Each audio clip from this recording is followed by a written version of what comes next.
بالله من الشيطان اللعين الرجيم. بسم الله الرحمن الرحيم.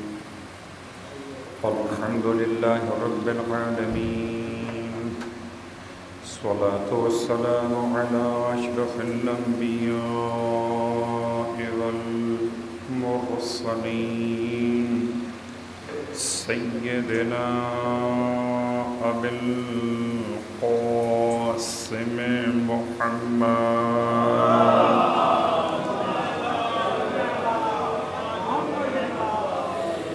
وعلى أهل بيته الطيبين الطاهرين واللعنة الدائمة على أعدائهم أجمعين. أما بعد، فقد قال الله تبارك وتعالى في كلامه الحميد وفرقانه المجيد قوله الحق وهو أصدق القائلين. بسم الله الرحمن الرحيم. المال والبنون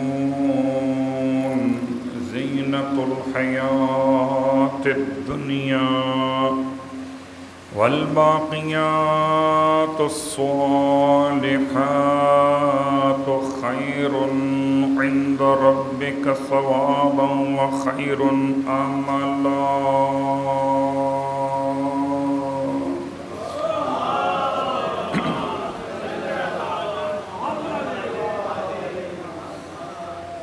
تمام تعریفیں اس خدائے بزرگ برتر کے لیے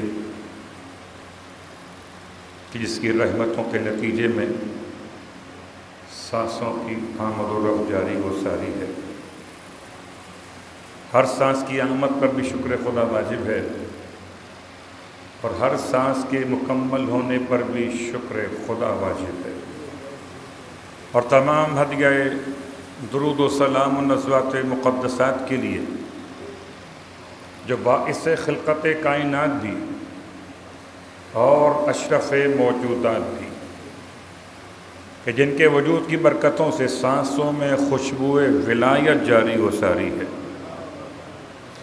الحمدللہ الذی جعلنا من المتمسکین بالقرآن العظیم وجعلنا من المتمسکین بولایت علی بن ابی طالب علیہ السلام.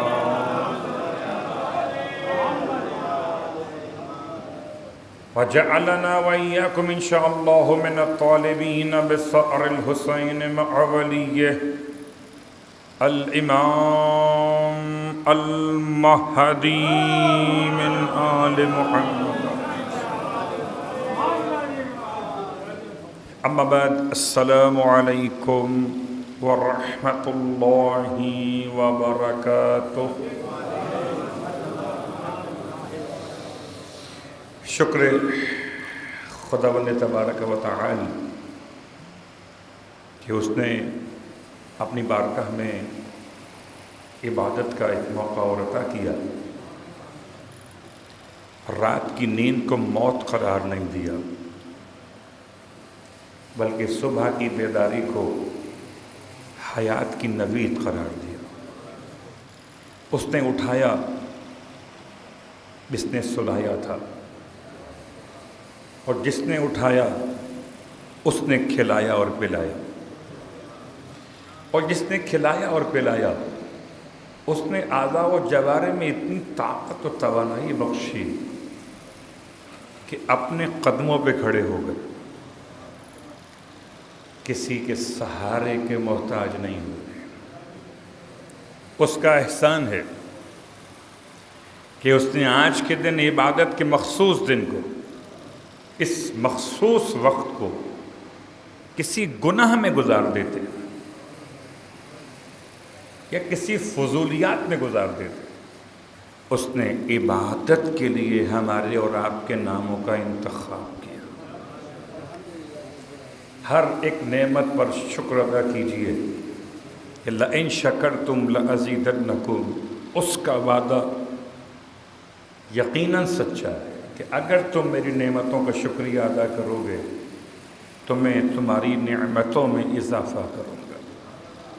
خدایا شکر نعمت کے ساتھ ساتھ اس سے التماس کرتے ہیں کہ جیسے تو نے بستر سے اٹھا کر یہاں پہنچایا ایسے قبر سے اٹھا کر بھی پہنچا دینا اس دن جب سیدہ کے خون کا منتقم حضرت مہدی علیہ السلام آواز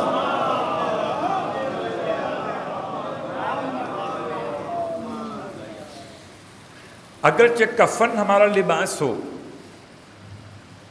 اگرچہ زبان پر لبیک یا داعی اللہ ہو، تلوار نیام سے باہر ہو اور نیزے کی نوک چمک رہی ہو، خدایا ہمیں اس حالت میں بھی امام کے جانثاروں میں شامل فرما۔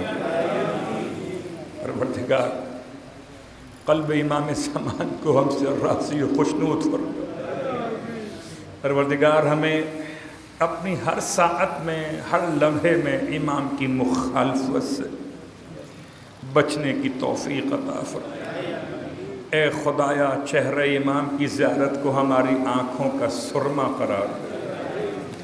اے پروردگار امام علیہ السلام کی یاد کو ہمارے لیے افضل ترین عبادت قرار دے۔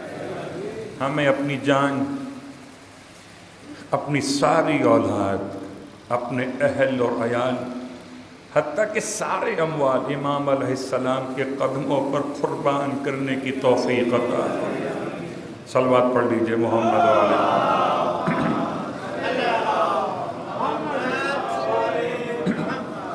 سامعین گرامی قدر، حاضرین ذوی الاحترام، آپ کی خدمت مقدس میں پچھلے 2 جمعۃ المبارک سے جو عنوان قائم کیا گیا ضعیفی کے حوالے سے، یا یوں کہہ لیجئے بڑھاپے کے حوالے سے، اس عنوان کے تحت میں کچھ باتیں آپ کی خدمت میں بیان ہو چکی اور کچھ باتیں انشاءاللہ پھر کسی موقع اور محل کی مناسبت سے بیان ہوں گی۔ بس یاد رکھیے کہ امام علیہ السلام کی نگاہوں میں بڑھاپے کی اور جوانی کی تعریف کیا ہے۔ اس سے پہلے یہ جملہ سن لیجئے کہ ایک عام جوانی اور ایک عام بڑھاپا، جوانی کا حساب دینا ہے، بڑھاپے کا احترام کرنا ہے۔ جوانی کا حساب الگ سے ہے، بڑھاپے کا احترام الگ سے ہے۔ کیا مطلب؟ اللہ کے حبیب کے فرمان کے مطابق 4 سوالات کیے جائیں گے ہر انسان سے، 4 سوالات لازم ہوں گے اس کے مرنے کے بعد۔ ان میں سے ایک سوال جوانی کن کاموں میں صرف کر، اور اس سوال کا جواب دنیا میں کوئی اور دوسرا دے سکتا ہی نہیں سوائے خود اس مسئول کے جس سے سوال کیا جائے۔ دوسرا مرحلہ بڑھاپا یا ضعیفی، اس کا احترام کیوں؟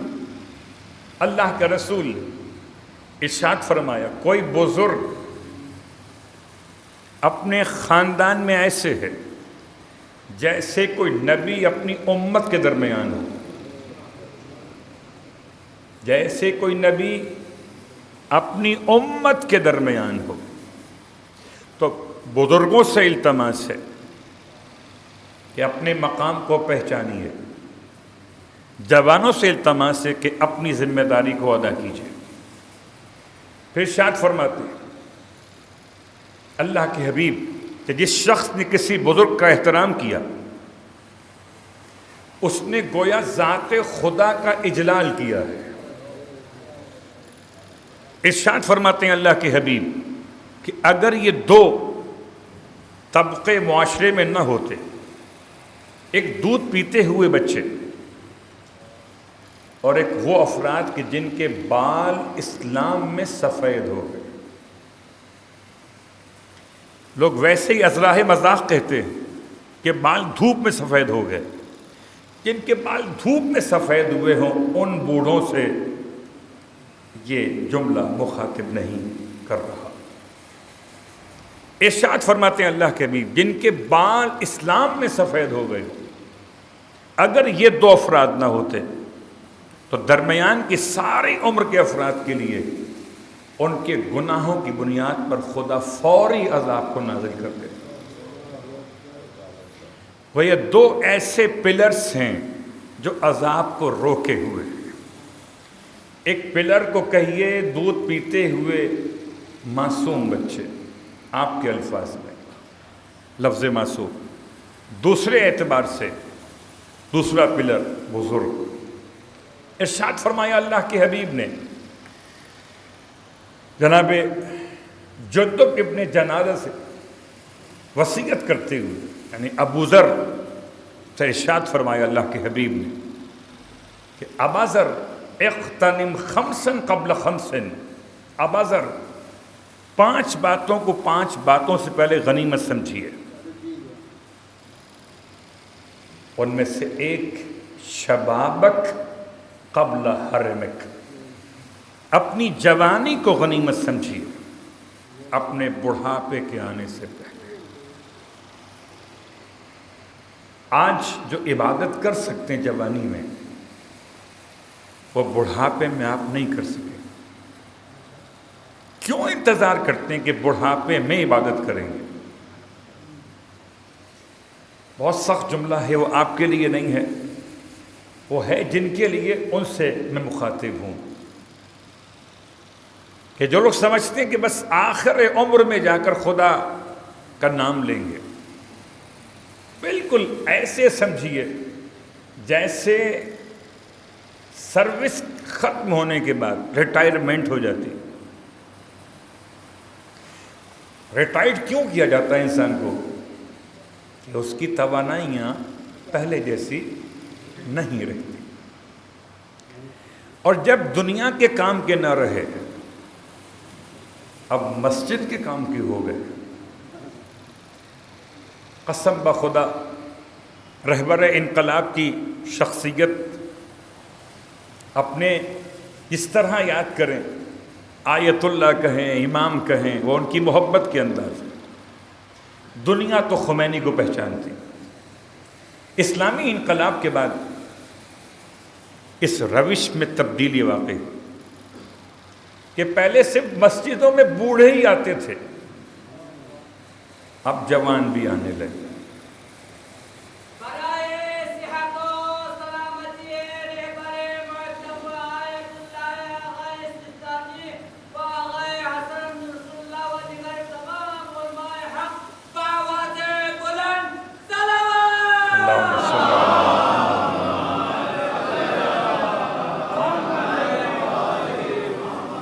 بہت بڑی کامیابی ہے سوچ کا تبدیل ہو جانا، بڑی کامیابی ہے. اس لیے کہ جب کوئی انسان بوڑھا ہو جاتا ہے تو کسی کام کا نہیں رہتا. جب کسی کام کے نہ رہے تب اللہ کے کام کے رہ گئے. مزاج وہی ہے کہ جو اپنے کام کا نہیں وہ اللہ کے نام پر صدقہ نکالتے،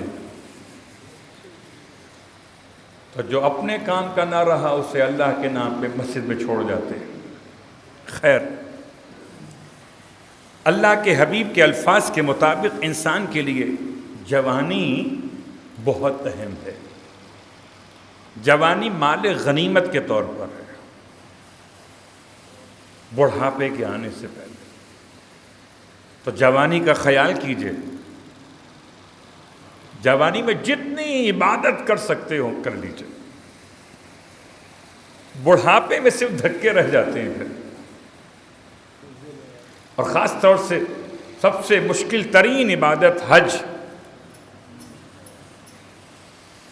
ایک زمانہ رہا اور آج بھی شاید لوگوں میں یہ بات عجیب و غریب سے رائج ہے کہ جی حج تو جب ہوگا جب بیٹیوں کے فرض سے سبق دوش ہو جائیں گے. پتہ نہیں یہ غلط العوام کہاں سے آ گئے. اگر انسان کی اپنی شادی بھی نہ ہوئی ہو بیٹیاں تو بہت دور ہیں، اپنی شادی بھی نہ ہوئی ہو اور صاحب استطاعت ہو جائے تو حج واجب۔ اسی لیے شاید روایت معصوم کے الفاظ 3 قسم کی کیٹیگریز بیان کی معصوم نے، جن کے لیے حج کو جہاد قرار دیا گیا۔ ان میں سے ایک عورت، ایک بیمار، ایک بوڑھا، معاشرے کے 3 قسم کے افراد وہ ہیں جن کے لیے حج نہیں ہے، جہاد ہے۔ اور یہ بات سمجھ میں آ جاتی ہے ان کو جو کبھی حج پر گئے۔ لیکن ایک بات یاد رکھیں، ایک مادی بڑھاپا ہے اور ایک معنوی بڑھاپا ہے۔ یہ کیا ہے کہ جسم جوان ہے مگر خواہشات جوان نہیں ہیں۔ بات کو پلٹ دیتا، جسم بھی جوان ہے، خواہشات بھی جوان ہیں، مگر عبادت کا شوق بڑھاپے والا ہے۔ تو ایسے جوانوں کو کہ جو عبادت کے شوق میں بڑھاپے کے انداز کی عبادت کا شوق رکھتے ہیں، انہیں لائق تحسین شمار کیا گیا۔ اور ایسے بوڑھوں کو، عجیب جملہ ہے، بہت سخت جملہ ہے، اتنا سخت جملہ ہے کہ روایات مختلف ہیں کہ وہ 4 قسم کے افراد کون سے ہیں جن پر خدا قیامت میں رحمت کی نگاہ نہیں فرمائے گا۔ ان میں سے پہلا شخص ہے وہ بوڑھا جو زنا کرتا ہو۔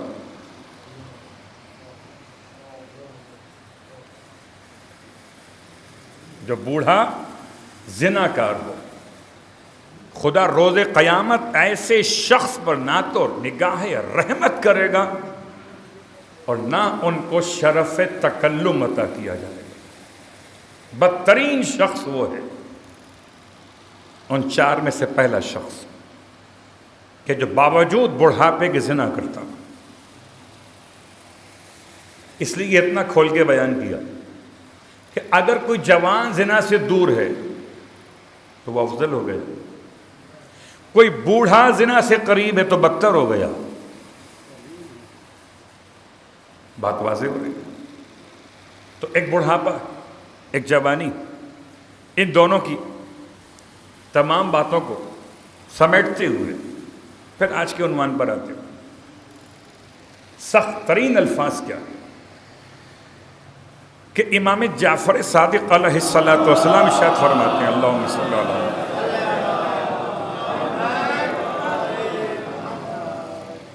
کہ جب پوچھا گیا مولا سے، مولا اصحاب کہف، سورہ مبارکہ الکہف، اذ آوى الفتية الى الكهف،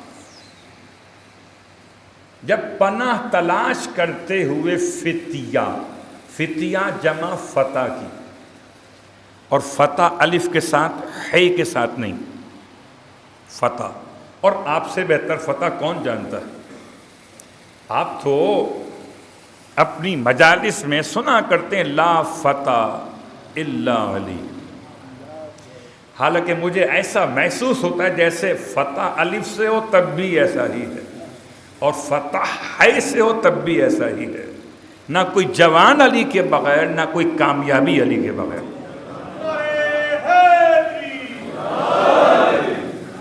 لیکن قصیدے کے الفاظ الف کے ساتھ ہیں، لا فتح الا علی۔ تو فتح کہتے ہیں جوان کو، اور شاید جوان نہ کہوں، نوجوان کہہ دوں، اور جو مولا کا ہو تو صرف ہمیشہ نوجوان ہی رہتا ہے، کبھی جوان نہیں ہوتا۔ نو کا مطلب بالکل نیا نیا جوان، پرانی جوانی ہوتی نہیں اس کی۔ تو لا فتح الا علی، فتح کے جو صیغہ ہے مفرد ہے، جمع فتیت، اذ آوى الفتية الى الكهف، یاد کرو اس وقت کو جب پناہ تلاش کرتے ہوئے کچھ جوان آئے غار کی طرف۔ راوی امام کی خدمت میں سوال کرتا ہے، مولا یہ اصحاب کہف کی عمریں کیا تھی؟ کہ وہ سب کے سب بوڑھے تھے، وہ سب کے سب بوڑھے تھے. کہا مولا پھر بوڑھوں کو خدا نے فتیہ کہا. بعض کہتے ہیں روایت امام نے خود ارشاد فرمایا سوال کے بجائے کہ خدا نے ان بوڑھوں کو جوان کہا. کیوں؟ ان کے عزم اور ارادے کی بنیاد پر، ان کے ایمان کی استقامت کی بنیاد پر. جیسے کربلا میں بوڑھے بوڑھے نہ رہے، جوانوں سے بھی آگے نکل گئے. یوں کہہ لیجئے کہ کبھی کسی جوان سے پوچھئے کہ کیا کسی بوڑھے کی پیروی کرے گا؟ جوان کہتا ہے نہیں، میں بوڑھے کی پیروی نہیں کر سکتا، میں جوانوں میں تیز آگے چل سکتا ہوں، بوڑھا سلو چلے گا. قسم بخدا اسی مولا نے ہم سب کو زیارت وارثہ میں سائر شہدائے کربلا کی زیارت کے کلمات میں ہر جوان کو کہا کہو حبیب ابن مظاہر، مسلم ابن اوسجہ، جون حبشی، ان تمام شخصیات یہ بھی شامل ہیں. فیا لیتنی کنت معکم. جوان یہ نہ سوچے کہ وہ جوانوں سے بات کر رہا ہے. کربلا میں سب کے سب جوان تھے، چاہے وہ 6 مہینے کا اصغر ہی کیوں نہ ہو یا 90 برس سے اوپر کے ابن اوسجہ ہی کیوں نہ ہوں. صلوات پڑھے محمد علیہ.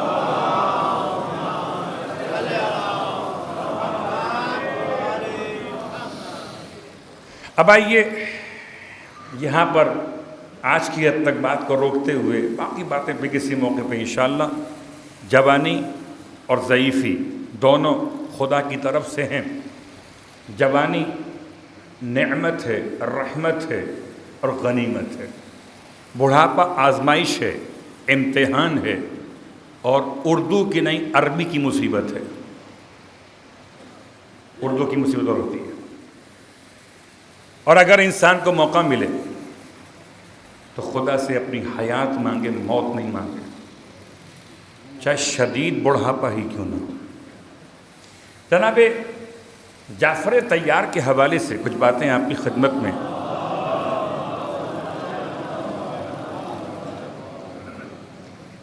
بہت کم آپ کی شخصیت کو ڈسکس کیا جاتا ہے. کون کرے گا؟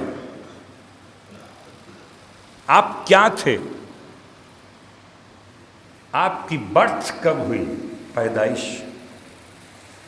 آپ کس سبقتوں میں آپ کا معیار کیا تھا؟ گزرا ہوا دن تاریخ کے اعتبار سے آپ کی شہادت کے حوالے سے تھا. ہجرت کا 8واں برس، بعض کہتے ہیں 7واں برس، اختلاف تاریخ. ایک ایسی جنگ کا عنوان جس کا نام غزوہ موتا. موتا کا علاقہ آج اردن کے سرزمین پر شمار کیا جاتا ہے. جنگ کی تفصیل چھوڑتا ہوں، شخصیت کی بات کو مکمل کر دیتا ہوں. شخصیت جناب جعفر کی. حضرت ابو طالب علیہ السلام کے 4 بیٹے. ان 4 بیٹوں میں عجیب انداز ہے، چاروں بیٹوں میں 10-10 سال کا فرق ہے. اور جعفر وہ درمیان کے ہیں جو 2 سے چھوٹے ہیں اور 1 سے بڑے. چھوٹے کس سے؟ کہ 2 سے. ایک بڑے طالب، سب سے بڑے بیٹے کا نام طالب، اور اس کے بعد دوسرے بیٹے کا نام عمران. اختلاف بھی ہے. تیسرے بیٹے کا نام جعفر، بعض نے عقیل لکھا، دوسرے بیٹے کا نام. تیسرے کا نام جعفر. تو طالب، عقیل، جعفر، علی ابن ابی طالب علیہ السلام، 4. تو 2 سے چھوٹے یعنی طالب اور عقیل سے چھوٹے. اور مولائے کائنات سے 10 سال بڑے تھے جعفر۔ جب جناب جعفر کی کنیت کی بات آتی ہے تو آپ کی کنیت تھی ابا عبداللہ۔ حسن اتفاق ابا عبداللہ جعفر نام امام جعفر صادق علیہ السلام کا بھی ہے، کنیت بھی یہی ہے اور نام بھی۔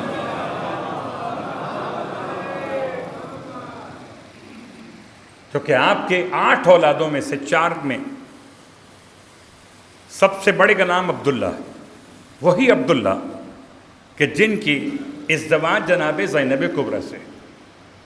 تو جناب زینب کبریٰ کے خسر یعنی کہ سسر یعنی کہ فادر ان لا، اللہ اکبر، کیا مقام ہے! جناب زینب کبریٰ کے سسر جناب جعفر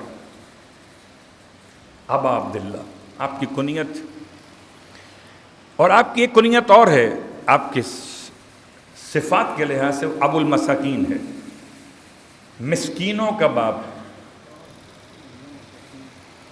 آپ کے 5 لقب مشہور ہوئے، آپ خطیب، آپ سخی، آپ شجاع، آپ عارف، آپ متواضع۔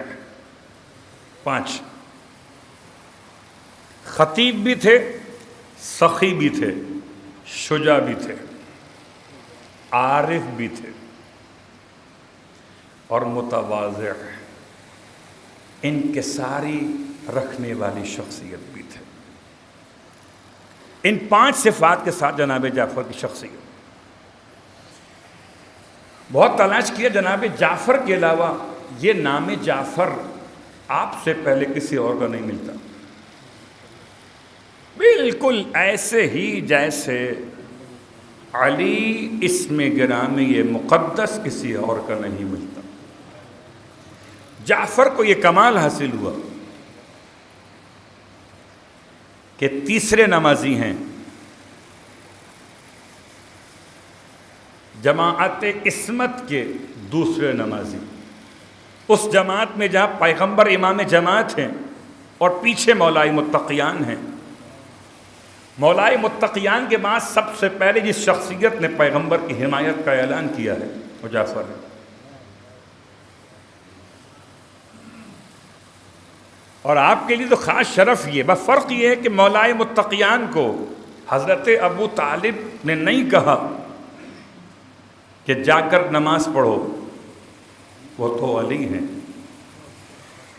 جعفر کے لیے یہ شخصیت، یہ انداز ملتا کہ آپ نماز میں بھی پہنچے اور والد کی اطاعت بھی کی، کہ حضرت ابو طالب علیہ السلام نے آپ کو حکم دیا جاؤ اور جا کر اپنے چچا زاد کے پیچھے اپنے بھائی کے ساتھ کھڑے ہو جاؤ۔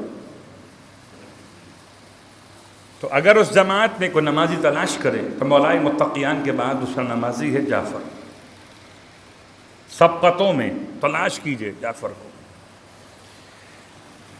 اس کے بعد تیسرا مرحلہ، جناب جعفر کی شخصیت میں خطابت، یہ سامنے کب آئی؟ جب 80 افراد کی نمائندگی کر رہے تھے حبشہ میں، اور حبشہ کے بادشاہ نجاشی اصمعی کو ایسا قائل کیا کہ کفر مایوس ہوا، مومن سرخرو ہوئے۔ صرف سفارت کاری ایسی، سفیر ہو تو جعفر کی طرح سے۔ اور اسی لیے جب حبشہ سے کامیاب سفارت کاری کے بعد پلٹ کے واپس آئے تو پیغمبر کی آنکھوں میں خوشی کے آنسو تھے۔ عجیب اتفاق تھا کہ موقع فتح خیبر کا ہے، ایک بیٹا خیبر فتح کر کے آیا ہے، دوسرا حبشہ فتح کر کے آیا۔ اور فرق یہ ہے کہ خیبر تلوار سے فتح ہوا، یہودیوں کا قلعہ تھا، اور حبشہ زبان سے فتح ہوا، عیسائیوں کا ملک تھا۔ دونوں آسمانی مذاہب، یہودیت اور عیسائیت، کیوں ان شخصیتوں سے محبت کرے گی؟ جبکہ یہ دونوں فاتح قرار پائے ہیں. ایک یہودیوں کا فاتح جس نے پورے یہودیت کو خیبر میں شکست فاش دی. بس یہ فرق ہے یہودیت اور عیسائیت میں کہ وہ زخم کھا کر بھی سیدھے نہیں ہوئے. ایک محاورہ ہے نا کہ وہ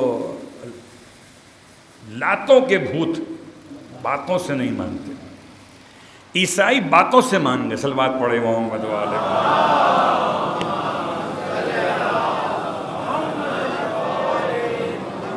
اللہ کے رسول نے پیشانی چوم کے فرمایا. اتنی زیادہ خوشی تھی آپ کو، پیشانی چوم لی، دونوں آنکھوں کے بیچ میں بوسہ دیا پیغمبر نے جعفر کا، اور فرمایا کہ میں سمجھ نہیں پا رہا کہ میں زیادہ خوشی کس بات کی مناؤں.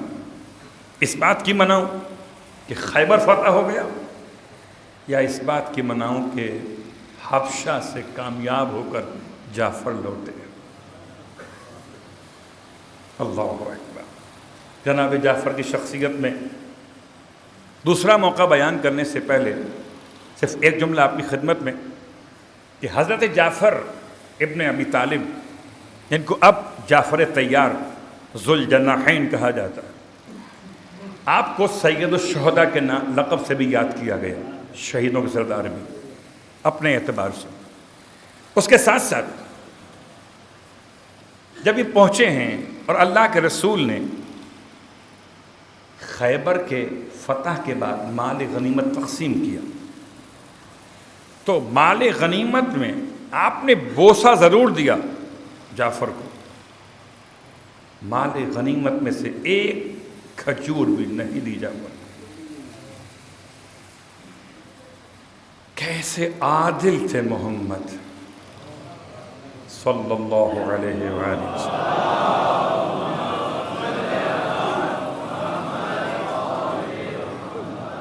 سارے کارنامے اپنے مقام پر، مال غنیمت میں حصہ ملنے کی شرط مفقود ہے،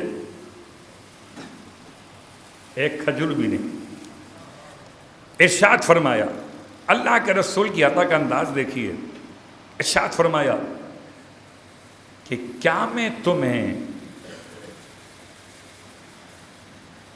عطا نہ کر دوں، بخش نہ دوں، اپنے پاس سے تمہیں بہترین تحفہ نہ دوں. 3 جملے استعمال ہوئے. تفصیل کا وقت نہیں ہے، بس اشارہ بات مکمل کرو. اور تینوں جملوں کی فصاحت و بلاغت اردو میں اتنی کمزور ہے کہ تینوں کا ترجمہ ایک ہی کیا گیا، عطا، انعام، بخشش. قال، آپ فرماتے ہیں بلا یا رسول اللہ، جی مجھے عطا کیجیے آپ اللہ کے حبیب. ارشاد فرمایا 4 رکعت نماز. صلوات پڑھ لیں محمد علیہ.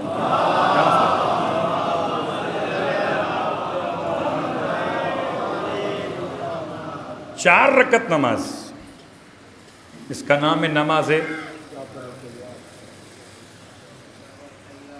نماز جعفر تیار. آپ تیار ہیں سننے کے لیے؟ وہ تو تیار توئیں سے ہے.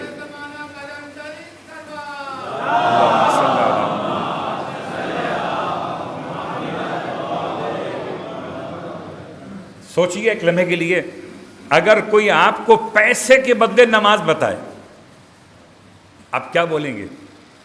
ارے چھوڑیے، کیا بات کر رہے ہیں، نماز تو پڑھتے ہی رہتے. کچھ بتائیے مال وال کہاں پر ہے؟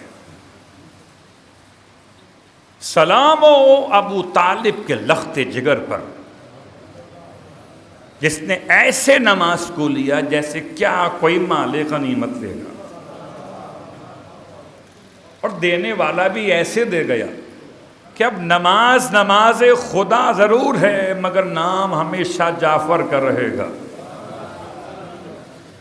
بالکل جیسے تسبیح خدا ضرور ہے، مگر نام فاطمہ زہرا کا رہے گا.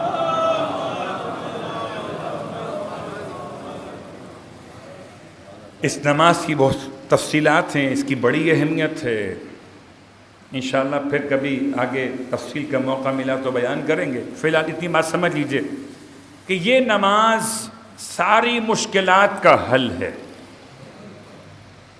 یہ نماز انسان کی پریشانیوں سے نجات کا راستہ ہے.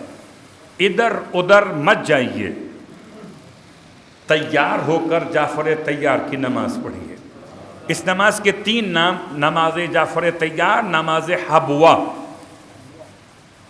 ہا بے واو گول ہے، حبوہ وہی لفظ ہے جو میراث میں آتا ہے کہ حبوہ ملے گا بڑے بیٹے کو. تو خدا کے رسول نے اپنا حبوہ دیا نمازوں میں جعفر تیار کو. نماز کا نام ہی حبوہ ہو گیا. تیسرا نام نماز تسبیح ہے. بس ایک جملہ آپ کی خدمت میں، یہ واحد نماز ہے جس نماز میں 1200 مرتبہ سبحان اللہ،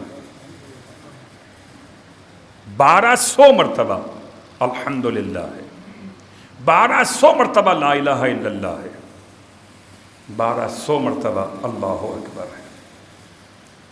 اس کی اہمیت کے لیے خلاصہ کر 300 مرتبہ تسبیحات اربعہ کو کھول لیجئے تو میری بات سمجھ میں آ جائے گی. اس سے بڑی کوئی نماز آپ کو نہیں ملے گی جس میں 1200 مرتبہ سبحان اللہ پڑھا جائے. 1200 اینٹیں ہیں سونے کی، یہ سبحان اللہ نہیں ہے. آپ کا جو محل بن رہا ہے جنت میں، اس میں یہ ایک ایسی نماز ہے جو آپ کے محل کو جلدی بنوا دے گی. جب 1200 اینٹیں آپ کی جائیں گی سبحان اللہ کے نام سے، پھر 1200 لا الہ الا اللہ کے نام سے، الحمدللہ کے نام سے، اللہ اکبر کے نام سے، تو اپنی مشکلات کے حل کے لیے جناب جعفر تیار کی حاصل کی ہوئی نماز، پیغمبر کی دی ہوئی نماز، جمعے کے دن افضل وقت ہے اور اجازت ہر دن ہے اور ہر وقت ہے. دن میں چاہو دن میں پڑھو، رات میں چاہو رات میں پڑھو، اور ڈسکاؤنٹ بھی اناؤنس کیا گیا. کیا مطلب؟ کہ دن میں پڑھو تو دن کی نافلہ نمازوں میں اس کو شمار کر لو.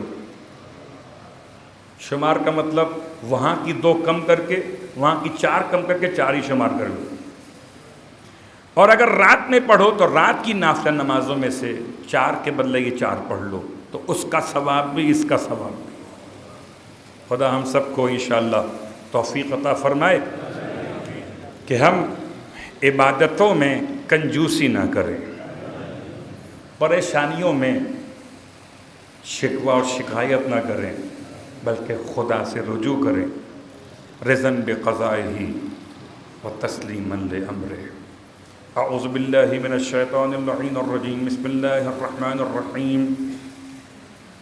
انا اعطیناک الکوثر فصل لربک وانحر ان شانئک هو الابتر.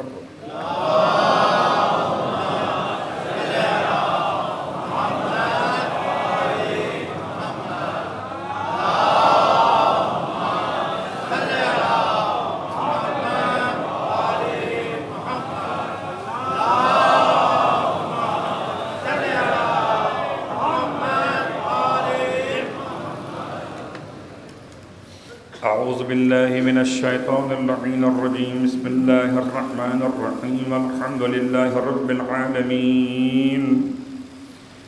اللہم لک الحمد بدیع السماوات والارض وانت اللہ لا الہ الا انت الکریم المتکرم العظیم. الصلاة والسلام علی محمد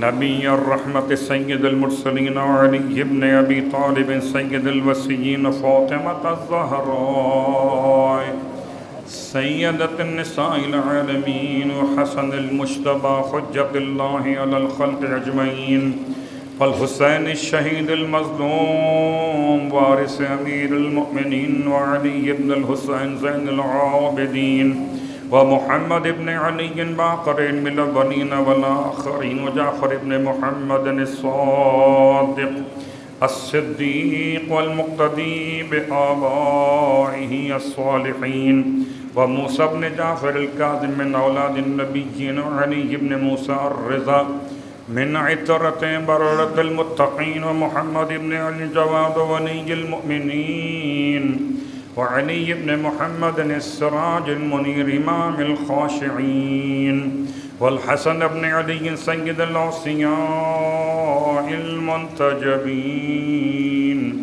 والخلف القائم المهدي المنتظر الحجة بعد عبائه على خلقك المودي النبي كوارث علم الماضيين من الوصيين الذي ببقائه بقيت الدنيا وبيمنه رزق الورى وبوجوده ثبتت الأرض والسماء وبه يملأ الله الأرض قسطا وعدلا كما ملئت ظلما وجورا وأجل لنا اللهم ظهورا إنهم يرونه بعيدا ونراه قريبا برحمتك يا أرحم الراحمين.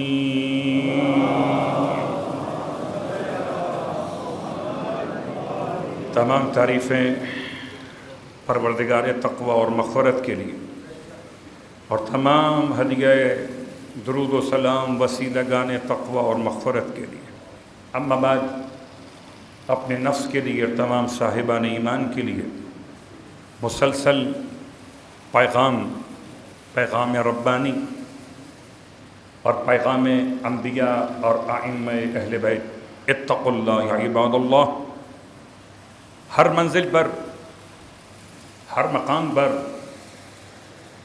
ہر تاریخ اور ہر دن میں ایک ہی ذمہ داری ہے، تقوی. تقوی کی کسی دن چھٹی نہیں ہے.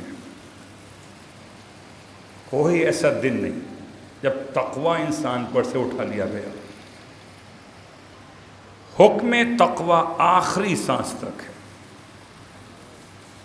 اور تقوی کا مطلب یہ خود اپنے آپ سے محبت ہے. کیا مطلب؟ کہ ڈر لگتا ہے جلنے سے، ڈر لگتا ہے گرنے سے، ڈر لگتا ہے گرم گرم وہ کھولتا ہوا پانی منہ میں ڈال دیا جائے. ڈر لگتا ہے تو پھر ڈرنے کا ثبوت دیجیے. جس طرح انسان دور بھاگتا ہے اس مقام سے جہاں پانی کھول رہا ہو کہ کہیں اس پر چھینٹ بھی نہ گر جائے. جس طرح انسان دور بھاگتا ہے کسی خوفناک گڑھے سے کہ کہیں اس میں گر نہ جائے. انسان دور بھاگتا ہے تلواروں اور تیروں کے مقامات سے، گولیوں کے مقامات سے، کہیں اس پر زخم نہ لگ جائے. ایسے دور بھاگیے گناہوں سے کہ قیامت میں عذاب ان کے لیے جو لائق عذاب ہے. اور ہر انسان کو جلنے سے نفرت ہے، ہر انسان کو تکلیف سے نفرت ہے. تو آئیے ثبوت دیجیے. یہاں کا تقوی انسان کو وہاں کی مشکلات سے بچاتا ہے. خدا پہلے مجھے پھر آپ سب کو عمل کی توفیق عطا فرمائے. بہت سارے معاملات اور مشکلات و پریشانیاں، اور تمام مشکلات پریشانیاں امت کے اعتبار سے الگ، ملت کے لحاظ سے الگ، حکمرانوں کے ظلم و جور کے اعتبار سے الگ. کیسے جاسوسی کا نظام ہے. ایک مہینے پہلے بھی بغداد میں ایک ملک نے اعلان کیا تھا کہ ہمارا سیکیورٹی آفیسر مارا گیا. اس کے بعد پھر ایک اور مارا گیا. امریکہ اور کینیڈا، ان دو ممالک نے بھلا بصرہ میں کیا کام کسی کا. اور اب تیسرا مارا گیا ہے جو ہے برطانیہ کا. عنوان کیا ہے؟ سیکیورٹی کمپنی بنا کر اس کو لیڈ کر رہا ہے. بہت غور کیجیے گا. لوگ سوال کرتے ہیں کیسے معاملات ہو جاتے ہیں، یہ لوگ کہاں سے آ جاتے ہیں، کہاں سے نہیں آتے. ہم جب اپنے ماحول میں جگہ بناتے ہیں تو وہ جگہ پر آتے ہیں. اور چونکہ سب کچھ دیکھنے کے بعد بھی لوگ سمجھ نہیں پا رہے. سپاہی پاسداران کی سربراہ نے اعلان کیا، عجیب اعلان، کہتے ہیں 47 جاسوسی ادارے ایران میں بلووں کے پیچھے، اور ان میں سے ایک شخص ایئرپورٹ سے بھاگتے ہوئے حواس کے برقع پہنے ہوئے اریسٹ ہو گیا. بالکل برقع یاد آیا مجھے اسلام آباد والا.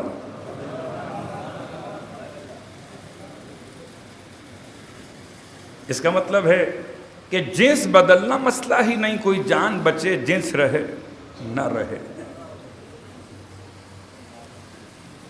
پتہ نہیں کس کے پیروکار ہیں، اور جس کے ہیں اسے آپ خوب سمجھ. صلوات پڑھے محمد والے.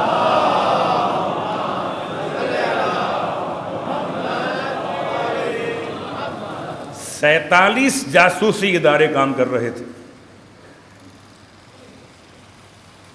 صرف ایران کے حالات خراب کرنے کے اعتبار سے. تو سوچئے گا ایک لمحے کے لیے کہ کیا ہوگا پھر. جو سوال آپ کے اذہان میں آتا ہے، بغداد میں کیا ہوا، بصرہ میں کیا ہوا، پہلے کے واقعات کیا تھے، شام میں کیا ہوا، اور اب چائنا میں کیا ہو رہا ہے. یہ سب وہ رجیم چینج کے اسٹائلز ہیں کہ جن کو اب ہمارے ملک میں لوگ سمجھنے لگے ہیں. اچھا ایسا بھی ہو سکتا ہے، جی ایسا بھی ہو سکتا ہے. کچھ ایسے عوامی انقلاب برپا کیے جاتے ہیں جو مصنوعی ہوتے ہیں. اس سے زرد صحافی اور نادان دوست سمجھتے ہیں یہی اصل تصویر ہے. یاد رکھیں اسلامی انقلاب ایران کا صرف ایران کا نہیں ہے، یہ آل محمد کے غلاموں کا ہے.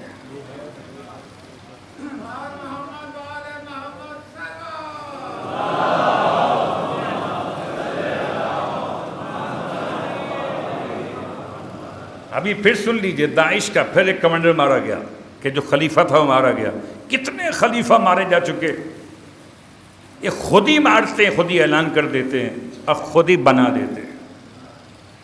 اب سمجھتے ہیں کہ خلیفہ خلافت سے آگے بڑھ کر کہیں اور پہنچ گیا ہے تو اسے راستے سے ہٹا دیتے ہیں. اور یہ طریقہ تو آپ نے دیکھا، زمین پہ ہو تو مار دیتے ہیں اور جہاز میں ہو تو مار دیتے ہیں. حالانکہ کچھ بھی نہیں ملتا سوائے 32 کے. وہ ابھی نہیں معلوم تھی کہ اس کی کہ نہیں تھی. یہ تمام مسائل کو سمیٹتے ہوئے کہ یہ حالات و واقعات میں کسی پروپیگنڈے کا شکار نہ ہوں. ہمیشہ یہ بات میں آپ سے کہتا ہوں، کوئی اگر خدا نہ خواستہ اپنی کمزوری بھی ہو تو کمزوری کو چھپا لیجیے. اس لیے کہ فیس بک کی دنیا، سوشل میڈیا، آپ سمجھتے ہیں صرف آپ کا گروپ دیکھتا ہے. نہیں، آپ نے اگر شیئر کیا تو یہ کہاں جائے گا. آپ تو یہ کہہ کے چھوٹنا چاہتے ہیں کہ جی میں تو چاہتا تھا کہ اپنے افراد کو باخبر کر دوں، مگر حقیقت میں آپ دشمن کے آلے کار نہ بن جائیں. پروپیگنڈا، بس ایک جملہ سن لیجئے، پروپیگنڈا تھا احد کے میدان میں کہ محمد مارے گئے صلی اللہ علیہ وآلہ وسلم.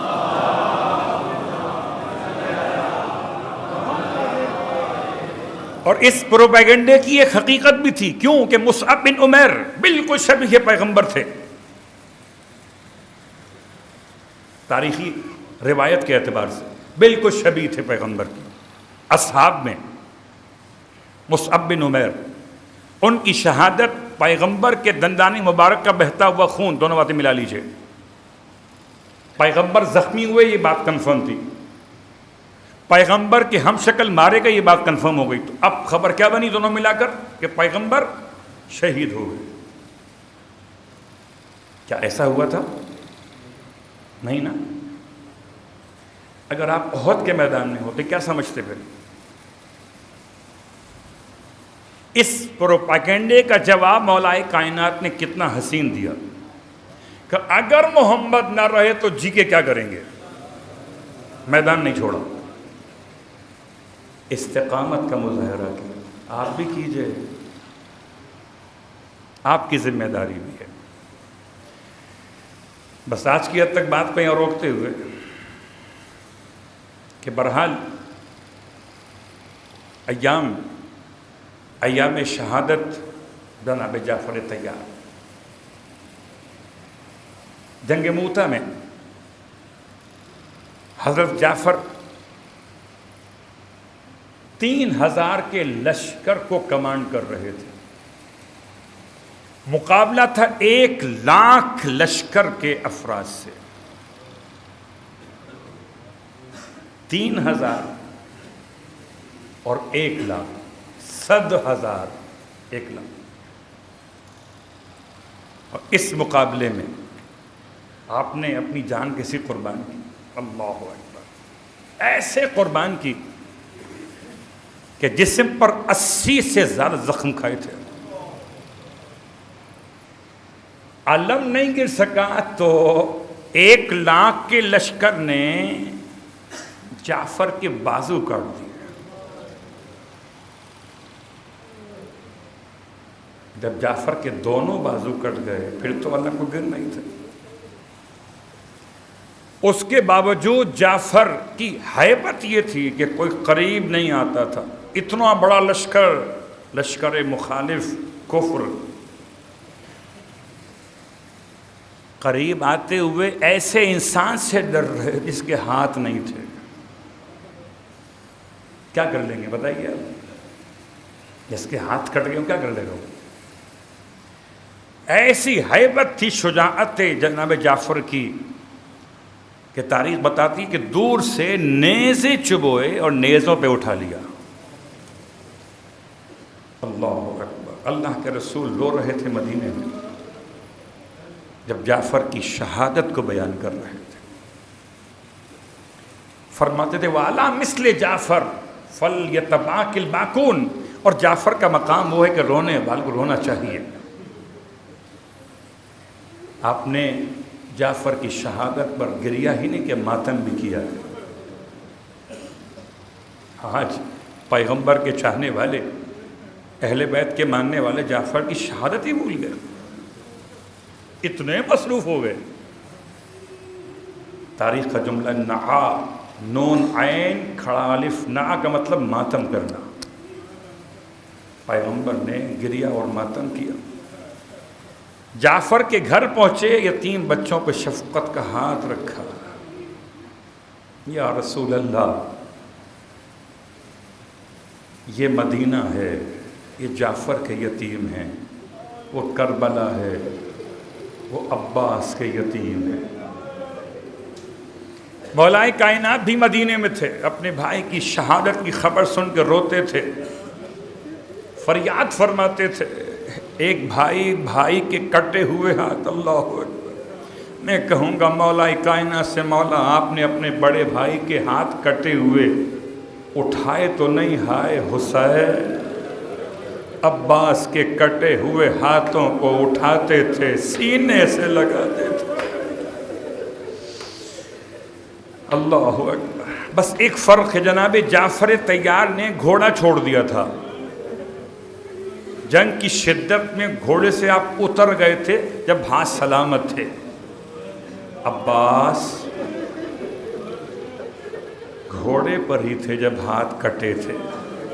اسی لیے ماں ام البنین رو کے کہتی تھی، لوگوں اتنا تو بتا دو، جب میرا بیٹا زین سے زمین پہ گرا تو کیا دونوں ہاتھ کٹ گئے تھے؟ ہائے غربت عباس، ہائے غربت جعفر، الا ولعنۃ اللہ علی القوم الظالمین، وسیعلم الذین ظلموا ای منقلب ینقلبون۔ بار اللہ واسطہ محمد و آل محمد کا، ہماری اس عبادت کو اپنی بارگاہ میں قبول و مقبول فرما، تمام شرکا کی حوائج شرعیہ کو پورا فرما، باطل قوتوں کو دنیا بھر میں جہاں بھی فتنہ و فساد پیدا کر رہے ہیں ان تمام کو نیست و نابود فرما، اہل ایمان کو سلامتی عطا فرما، امام زمانہ علیہ السلام کے ظہور میں تعجیل فرما، اور ہم سب کو ایمان کی خدمت گزاروں میں محشور فرما۔ ربنا تقبل منا انك انت السميع العليم بجاه محمد وآله المعصومين برحمتك يا ارحم الراحمين۔